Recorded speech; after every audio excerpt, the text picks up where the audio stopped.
안녕하세요. 김동섭입니다. 2월 21일 아침 시간으로 하겠습니다. 오늘 새벽에 끝난 미국 시장은 하락했죠.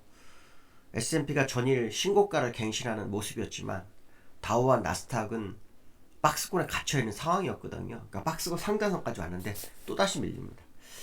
분산이 맞다고 해석을 해야 되지 않겠나라는 생각을 계속 해보게 되는 그런 차트의 모습이 나오고 있는데요. 오늘 새벽에 미국 시장이 하락하게 되는 월마트의 실적과 관련 있습니다. 지난 4분기 월마트의 실적은 예상을 다 웃돌았습니다. 근데 미국 시장은 항상 이 이후의 전망치를 되게 중요하게 생각하는데요.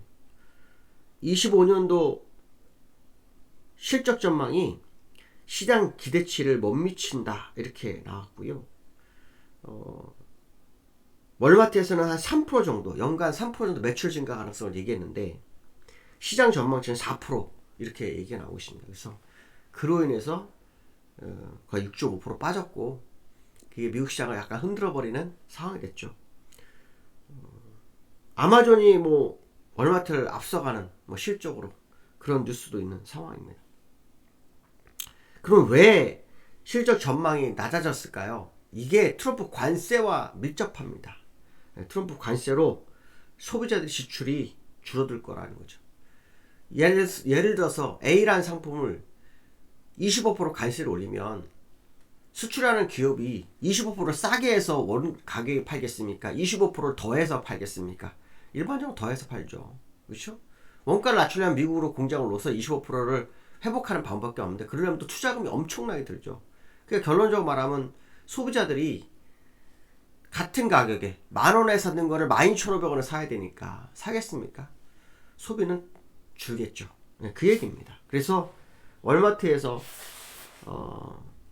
실적이 줄어들 거라는 그런 이슈가 주가를 흔들어 버렸다 이렇게 보시면 될 것 같고요. 그 와중에도 엔비디아는 소폭 상승했는데요. 엔비디아가 26일 날 다음 주죠. 다음 주 수요일 날 실적 발표가 있어요. 4분기 실적 발표했는데 그 블랙웰 아시죠? 그게 지금 발열 문제가 있긴 하지만 그 수출로 인해서 시장 전망치를 웃돌 거라는 기대감이 반영을 했지만 그렇게 많이 오르지 못했습니다. 다만 이 엔비디아는 지난번 딥시크로 하락했던 부분을 그래도 상당히 회복했다라는 것만큼은 의미가 있지 않느냐 이런 해석을 해봐야 될 것 같고요. 국제유가는 4일 연속 상승을 하고 있습니다. 이유는 오펙, 그러니까 석유 수출 기구죠. 오펙 4월 증산을 연기할 거다라는 전망이 시장을 나오면서 유가를 올리고 있습니다. 근데 국제유가는 하락할 거 쪽으로 저는 봅니다.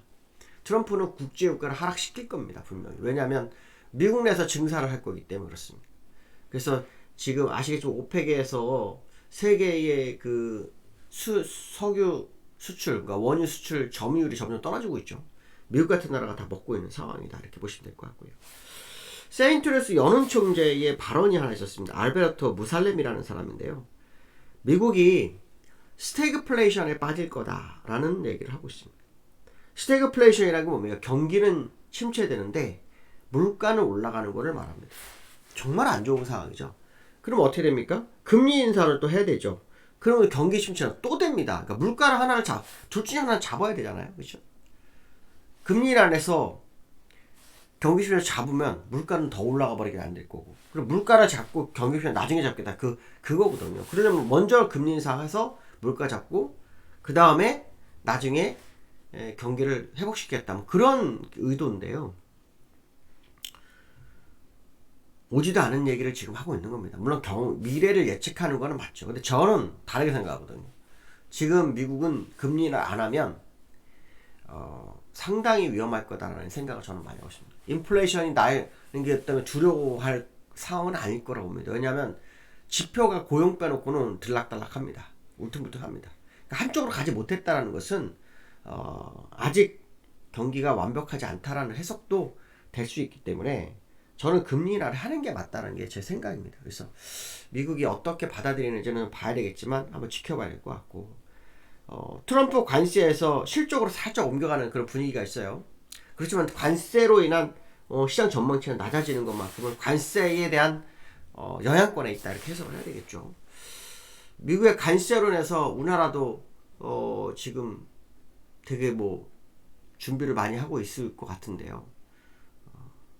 왠지 모르게 피해갈 것만 같은 생각이 듭니다. 그리고 미국에서 4월 2일까지 얘기를 한 거 보면 준비할 시간을 좀 주는 것 같다는 생각도 듭니다. 어쨌든 한번 지켜봐야 되겠죠. 물론 각자 나라에 대한 관세를 매길 때 그 나라에 대한 어떤 상황을 다 점검하기 위해서 한 달이라는 시간이 필요할 수도 있겠지만, 또 관세에 대응하는 입장에서도 상당한 의미가 있는 시간이 아닐까 생각을 해봅니다.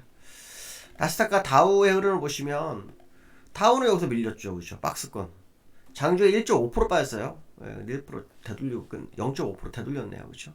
박스권에 갇혀있는 흐름이 계속 나오고 있죠. 나스닥도 지금 보시면 오늘 1.3% 빠졌다가 0.4% 줄였어요. 그렇지만 어딥니까? 또 박스권이죠. 박스권입니다. 박스권. 그 S&P 500이 어저께 신고가였어요. 그러는데 밀렸거든요. 하루 만에. S&P 500 그렇죠? 여기 고가 하다가 그냥 바로 밀렸죠. 장중할 때 0.97% 갔다가 0.43%로 줄이고 끝나는 그런 흐름을 좀 보였습니다. 엔비디아는 아까 제가 얘기를 했죠. 어떤 얘기를 했습니까? 엔비디아는 딥시크의 하락분을 완벽하게 회복을 했습니다. 여기서 16% 빠졌잖아요. 그렇죠? 다 회복했습니다. 하루 만에 16% 하는데 회복은 하루 이틀 3, 4, 5, 6, 7, 8, 9, 10, 11, 12, 13, 14, 15, 16입니다. 16이면 한 달.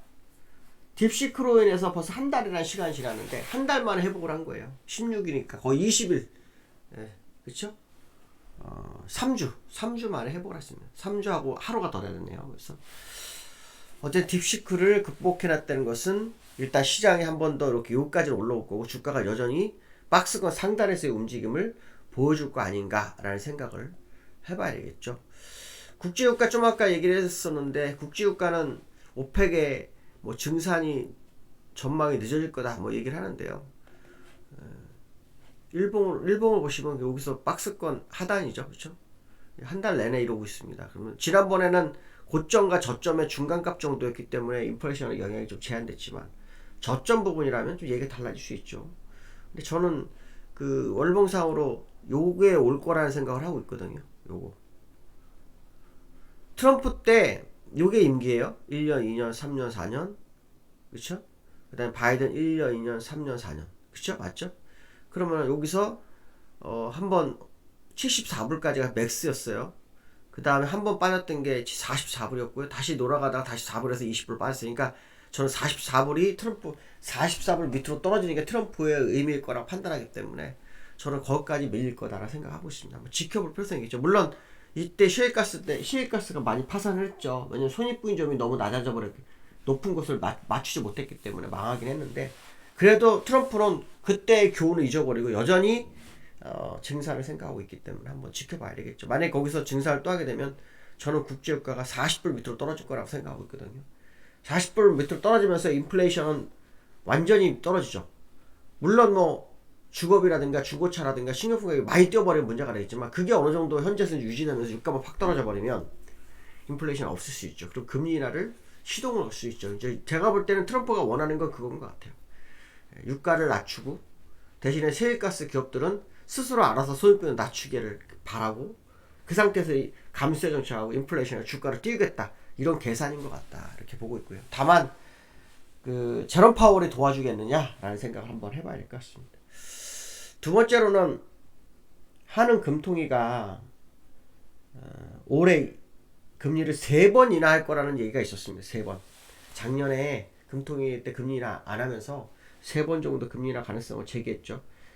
지표로는 금리 인하 해야 되겠지만 상황이 여의치 않다, 뭐 이렇게 이상한 뭐 얘기가 나오면서, 물론 그 해갈 때는 그게 명분인지 모르겠죠. 제가 볼 때는 개인적으로 이상하다 생각하는데 3회 정도 얘기했는데 지금 시장에서 무슨 얘기가 나오냐면 2월달에 금리 인하를 한번 하고 5월달 한 번 더 하면 끝일 거다라는 얘기가 나오고 있습니다. 일단 뭐 이 이야기 중에 하나는 뭐냐면 시장 예측입니다. 미국 금리 차가 좀 문제가 될 거다. 그러니까 미국이 금리를 안 하면 못 한다, 그 얘기예요. 그러니까 그거 또 다른 핑계를 찾은 거죠. 그렇죠? 안 해야 될 이유를 찾은 거예요. 그럼 저는 물어보고 싶습니다. 우리나라가 일본보다 기축통화입니까? 엔화보다? 우리나라가 일본보다 잘 살았습니까? 물어보고 싶습니다. 일본은 여전히 제로금리에 가깝습니다. 그 일본은 미국과 금리 차가 없습니까? 더 크죠. 4%입니다. 뭐가 두렵습니까? 우리는 그것도 아닌데 왜 이거를 가지고 맨날 뭐 미국으로 따집니까? 우리가 2위나 위안화나 엔화처럼 기축통하고 일본처럼 잘 살고 뭐 이런 상황도 아닌데 왜 우리는 이걸 굳이 이렇게 따질까요?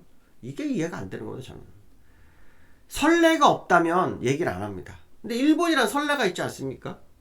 일본이란 선례가 있지 않습니까? 지금 제로금리에 마이너스까지 갔지 않습니까? 일본이 미국이 5%일 때. 근데 아무 상관없지 않습니까? 근데 왜 우리나라 환율이 뭐 이걸 왜 따지면 그때 일본도 엔화 올랐습니다. 아무 상관없지 않습니까? 전 이게 이해가 안 되는 거예요. 그래서 우리나라도 금리를 대폭 낮춰야 된다. 전 제로까지 가도 할 말이 없다고 봅니다. 그게 맞다. 집값 오르는 거 중요하지 않습니다. 경제가 살아난 다음에 집값 다시 잡으면 됩니다. 한번 올라가 내려오지 않는다. 뭐 이런 얘기 할 수 있겠죠. 그럴 수도 있습니다. 하지만 내수가 자꾸 죽어버리면 문제가 됩니다. 저는 집값도 이렇게 규제도 자꾸 할 필요가 없다고 합니다. 그냥 알아서 팔고 알아서 사고 세금을 적절히 매겨서 스스로 세금 늘리고 이러면은 돈은 잘 돌 거라고 봅니다. 근데 그게 왜 자꾸 그걸 다 묶는지 모르겠습니다. 항상 부동산은 모두 누군가의 개입은 도움이 안 되죠.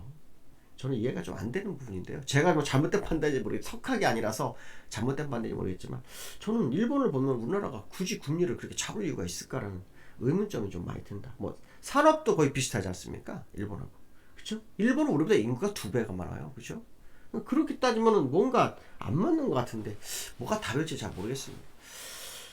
일본은 인구가 2배면 땅덩어리도 우리보다 뭐 그게 조금 더 큰데 그렇지 않습니까? 약간 더 큰 2배 정도 되나요? 어쨌든 뭐 섬이지 않습니까? 다. 그러니까 뭐 건물 지을 것도 또 우리보다 한계가 많을 거고요. 그렇죠? 그렇게 따지면은 도대체 우리나라 금리를 왜 유지하는지 잘 모르겠습니다.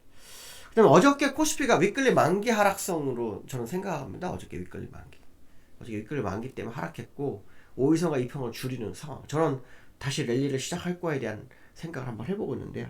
어저께 외인과 기관이 매도를 했어요. 외인과 기관이 매도를 했는데 이 외인과 기관이 오늘 다시 회복하는지를 한번 지켜볼 필요성이 있습니다. 특히 어제 선물 거의 9천억 이렇게 팔았었는데 3천억을 마지막에 회수를 하는 그런 모습이었는데요.